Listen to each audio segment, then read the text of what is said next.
Welcome to रसिया। कैसे हो आप सब? आशा करता हूँ कि जो अच्छे होंगे। सो गाइस, और ये मेरे दोस्त अकरम भाई हैं जो यहाँ पे जॉब करते हैं, और हम लोग आए थे सेंटर में घूमने, तो सोचा आप लोगों को इनके साथ कुछ इन्फॉर्मेशन दे दें।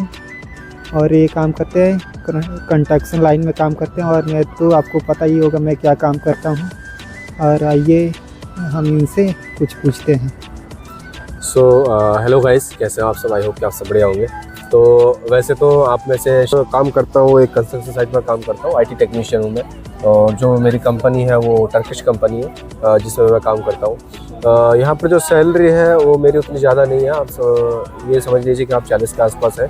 बाकी जो सारी चीज़ें हैं, जैसे रहना हो गया, खाना हो गया और आना जाना हो गया, वो सारी चीज़ें जो है कंपनी हमें देती है।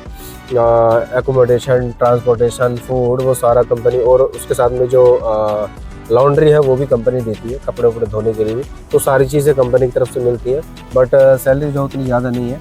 और जो आने का खर्च की मैं बात करूँ तो उसमें मेरे जो है 1 लाख के आसपास लगे थे। वो भी मैं जो है अच्छी एजेंसी से आया था, जो अच्छी। आप यहाँ पे कौन सी कंपनी से आए थे? तो मैं जो यहाँ पर आया था वो डायनेमिक से आया था। तो मेरा जो यहाँ पर खर्च आया था वो तकरीबन 50,000 के आसपास आया था।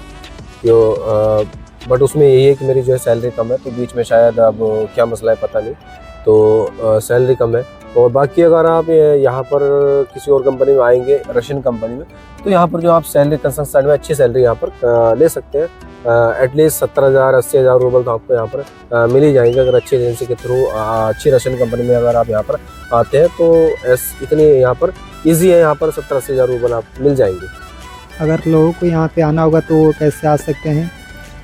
तो बाकी यहाँ पर मैंने जो अपने चैनल पर भी बताई है, जो अच्छी एजेंसी है उनके बारे में, और डायनामिक के बारे में आप जो है वहाँ पर ऑफिस में जाकर के बात कर सकते हैं, डायनामिक में विजिट कर सकते हैं। तो आपको अगर आप यहाँ पर नंबर मांगोगे कि डायनामिक कहाँ में नंबर मिल जाए, तो नंबर पे क्या है कि वो बात नहीं करते हो तो ना, क्योंकि उनका बहुत ज़्यादा लोगों की कॉल होती है।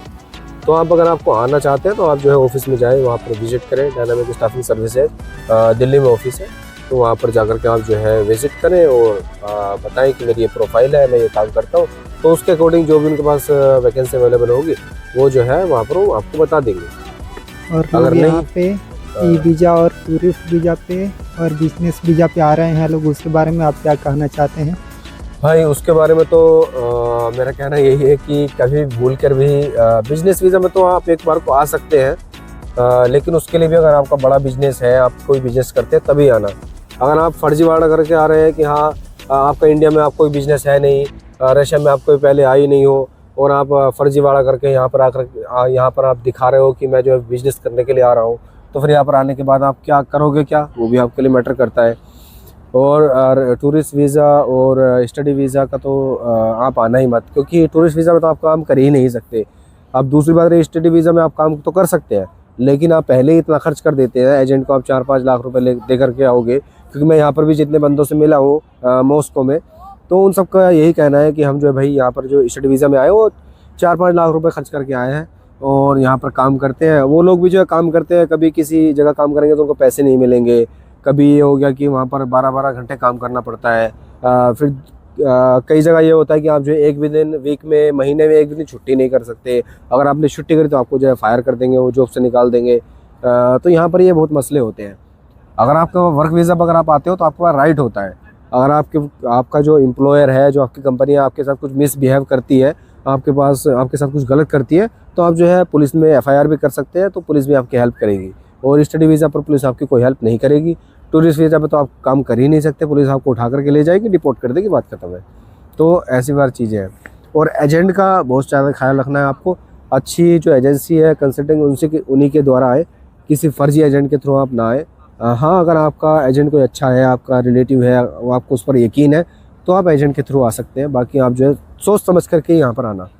जो है आप अपने पैसे मत देना, एक थोड़ा बहुत अमाउंट देना पड़ता है तो वो बात अलग है, लेकिन आप बहुत सारे एजेंट क्या होते हैं कि बहुत सारे लाख रुपए पहले ले लेते हैं, 50,000 रुपये पहले ही ले लेते हैं, और फिर उसके बाद क्या होगा कि आपका काम भी नहीं होगा और आपको रिफंड अमाउंट भी नहीं करेंगे, हमारा वहाँ खर्च हो गया, वहाँ खर्च हो गया, ये सब बोल के फिर आपको कॉल भी रिसीव नहीं करेंगे, ऐसा होता है। और लोग आना चाहते हैं यहाँ तो कौन से वीज़ा पे आसानी से वो आ सकते हैं भाई? और किस काम में कितना सैलरी मिल सकता है? हाँ, आना तो भाई आप जब भी आए तो वर्क वीज़ा पर ही आए। वर्क वीज़ा ही सबसे बेस्ट है वर्क करने के लिए।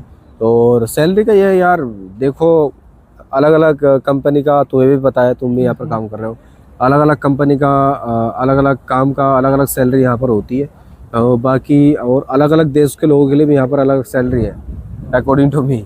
क्योंकि अगर आप यहाँ पर उज़्बेक ताजिक को देखेंगे तो वो जो है यहाँ पर 1 लाख 1.5 लाख रूबल ऐसे कमाते हैं। अगर आप यहाँ पर रशियन बंदे को देखोगे जो यहाँ के लोकल है तो वो 1.5 लाख प्लस ही यहाँ पर कमाते हैं सैलरी। ये नॉर्मल सैलरी है 1.5 लाख प्लस यहाँ पर रशियన్స్ के लिए। और अगर आप किसी दूसरे बंदे को देखोगे, फॉर एग्जांपल बांग्लादेश का है या पाकिस्तानी है या इंडियन है, तो उनको यहाँ पर थोड़ी कम सैलरी मिलती है। एटलीस्ट अच्छी सैलरी मिल सकती है, लेकिन उसके लिए आपकी रशियन लैंग्वेज अच्छी होनी ज़रूरी है। बाकी आपको 50-60 हज़ार रुपये या 70 हज़ार रूबल आसानी से यहाँ पर मिल जाएंगे। ये है। खाना पीना वो सब चीज़ें आपको यहाँ पर मिल जाएंगी, उसके साथ में फ्री मिल जाएंगी।